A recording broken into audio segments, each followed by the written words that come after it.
Good day, everyone. My name is Jdhen, and our topic for today is all about international monetary system. So, what is international monetary system? It is a set of internationally agreed rules, conventions, and supporting institutions that facilitate international trade, cross-border investment, and generally the reallocation of capital between nation states. And in order for us to understand more about international monetary system, we must first define the word money. So what is money? It is a unit of account that is used as a medium of exchange in transactions. Without money, individuals and businesses would have a harder time purchasing or exchanging what they need, what they want, or what they make. It also provides us with a universally accepted medium of exchange.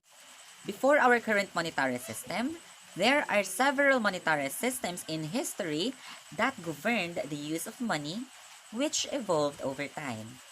Thousands of years ago, people had to barter if they want something. It works well with two people who want what the other have. And do you know that there are dominant currencies in history, which includes the Persian daric, the Roman currency, the thaler, the Spanish American pesos, the British pound, the US dollar, and the euro. Persian daric was a gold coin used in Persia between 522 BC and 330 BC. While Roman currencies differ, they were the Arius, or the gold, the denarius, or the silver, the sestertius, and the dupondius, which are bronze, and the as, which is a copper. They were used during the Roman Empire from around 250 BC and 250 AD. Thaler and its variations were in Europe as the standard against various states' currencies from about 1486 to 1908. The Spanish American pesos. Around 1500s to early 19th century, this contemporary of the thaler was widely used in Europe, the Americas, and the Far East. It became the first currency by the late 18th century. The British pound. The pound's origin date as early as around 800 AD, but its influence grew in the 1600s as the unofficial gold standard. From 1816 to around 1939, the pound was the global reserve currency until the collapse of the gold standard. US dollar. The Coinage Act of 1792 established the dollar as the basis for a monetary account, and it went into circulation 2 years later as a silver coin. Euro is officially in circulation in January 1, 1999 and continues to be a currency in many European countries today. Now, let us take a look at the last century of the international monetary system evolution.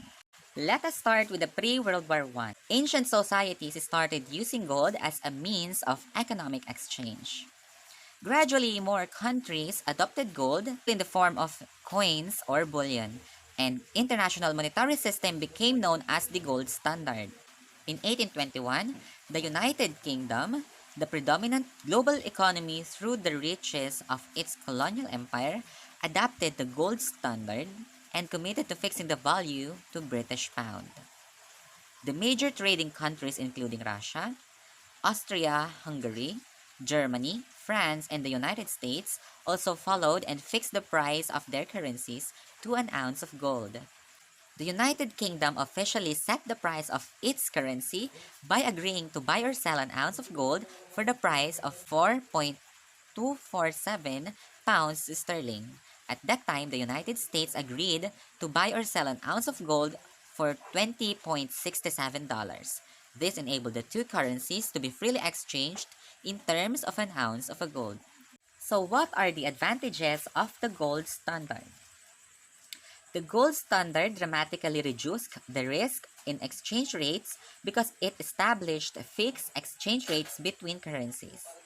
Any fluctuations were relatively small. This made it easier for global companies to manage cost and pricing. International trade grew throughout the world, although economists are not always in agreement as to whether the gold standard was an essential part of the trend. The second advantage of the gold standard is that countries were forced to observe strict monetary policies. They could not just print money to combat economic downturns. One of the key features of the gold standard was that a currency had to actually have in reserve enough gold to convert all of its currency being held by anyone into gold. Therefore, the volume of paper currency could not exceed the gold reserves. The third major advantage was that gold standard would help a country correct its trade imbalance. For example, if a country was importing more than it is exporting, which is called a trade deficit, then under the gold standard, the country had to pay for the imports with gold. The government of the country would have to reduce the amount of paper currency because there could not be more currency in circulation than its gold reserves. With less money floating around, people would have less money to spend, thus causing a decrease in demand. And prices would also eventually decrease. As a result, with cheaper goods and services to offer, companies from the country could export more, changing the international trade balance gradually back to being in balance. For these three primary reasons, and as a result of the 2008 global financial crisis, some modern economies are calling for the return of the gold standard or similar system. Let us now talk about the collapse of the gold standard. The gold standard eventually collapsed from the impact of the World War I. During the war, nations on both sides had to finance their huge military expenses and did so by printing more paper currency. As the currency in circulation exceeded each country's gold reserves, many countries were forced to abandon the gold standard. In the 1920s, most countries, including the United Kingdom, the United States, Russia, and France, returned to the gold standard at the same price level. Despite the political instability, high unemployment, and inflation that were spread throughout the Europe. However, the revival of the gold standard was short-lived due to the Great Depression, which began in the late 1920s. The Great Depression was a worldwide phenomenon. By 1928, Germany, Brazil, and the economies of Southeast Asia were depressed. By early 1929, the economies of Poland, Argentina, and Canada were contracting, and the United States economy followed in the middle of 1929. Some economists have suggested that the larger factor trying these countries together was the international gold standard, which they believe prolonged the Great Depression. The gold standard limited the flexibility of the monetary policy of each country's central banks by limiting their ability to expand the money supply.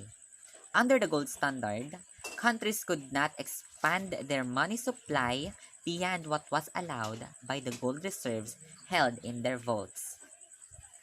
Too much money had been created during World War I to allow a return to the gold standard without either large currency devaluations or price deflations. In addition, the US gold stock doubled to about 40% of the world's monetary gold. There simply was not enough monetary gold in the rest of the world to support the country's currencies at the existing exchange rates. By 1931, the United Kingdom had to officially abandon its commitment to maintain the value of the British pound. The currency was allowed to float, which means that its value would increase or decrease based on demand and supply. The US dollar and the French franc were the next strongest currencies, and nations sought to peg the value of their currencies to either the dollar or franc.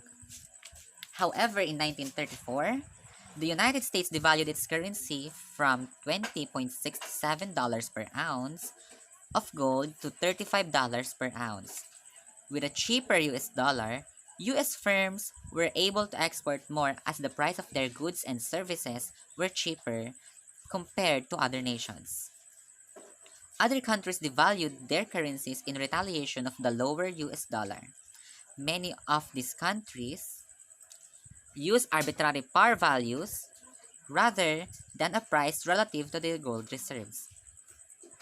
Each country hoped to make its exports cheaper to the other countries and reduce expensive imports. However, with so many countries simultaneously devaluing their currencies, the impact on price was cancelled out. Many countries also imposed tariffs and other trade restrictions in an effort to protect domestic industries and jobs. By 1939, the gold standard was dead. It was no longer an accurate indicator of a currency's real value. Let us now continue to the post-World War II. The demise of the gold standard and the rise of the Bretton Woods system pegged to the US dollar was also to a changing reflection of global history and politics. The British Empire's influence was dwindling. In the early 1800s, with the strength of both their currency and trading might, the United Kingdom had expanded its empire, and at the end of the World War I, the British Empire spanned more than a quarter of the world. The general sentiment was that the sun would never set on the British Empire. British maps and globes of the time show the empire's expanse proudly painted in red. However, shortly after World War II, many of the colonies fought for and achieved independence. By then, the United States had clearly replaced the United Kingdom as the dominant economic center and as the political military superpower as well.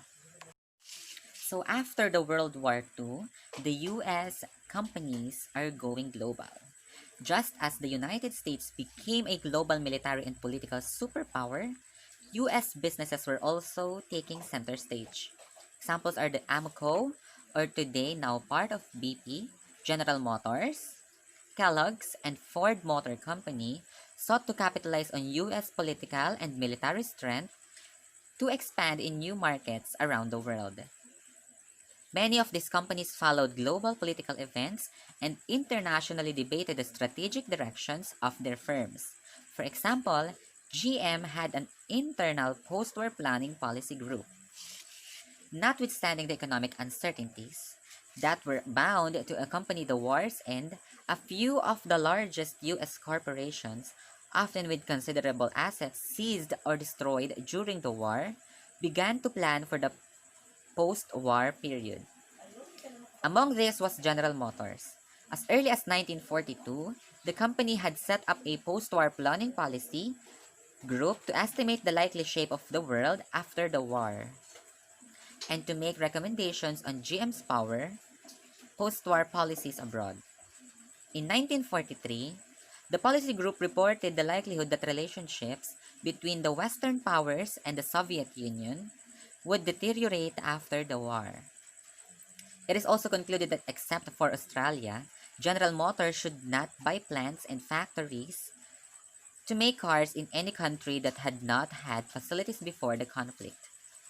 At the same time, though, it stated that after the war, the United States would be in stronger state politically and economically than it had been before after World War I, and that overseas operations would flourish in much of the world, and the bottom line for GM, therefore, was to proceed with caution once the conflict ended, but to stick to the policy it had enunciated in the 1920s, seeking out markets wherever they were available and building whatever facilities were needed to improve the GM's That's all market for share. now. Watch for the next videos, for the next topics.